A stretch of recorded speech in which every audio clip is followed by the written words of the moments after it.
following up on a question asked earlier about what you said isn't a split between Ukraine's messaging and your guys' messaging on the risk of an invasion.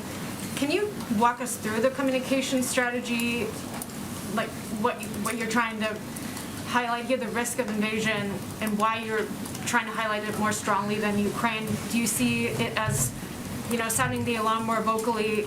Is there an advantage that you see in sort of preventing Putin from taking any further steps here? Yeah, it's a good question, and I can't speak for the communication strategy of the Ukrainians. Only they can speak to that.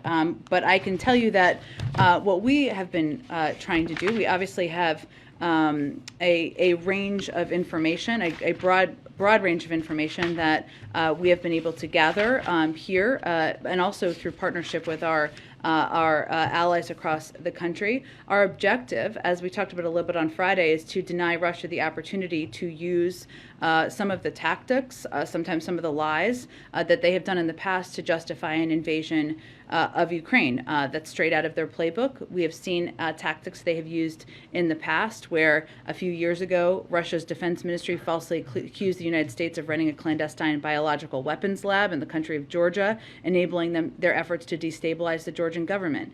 They used to fabricate stories in Syria about how attacks on international aid convoys were undertaken by rebels or terrorists. We have undertaken an effort to, in some cases, declassify information, in other cases, describe in as great a detail as we can without putting at risk sources and methods what we're seeing, what information we're evaluating, so that it makes it more difficult for them to lay a predicate for invading Ukraine. So that is why we're doing it. I'd also note that a number of your news organizations, of course, have reporters near there who are seeing the troop buildup, right? So there is justification and validation from even that, but also from our partners around the world as well.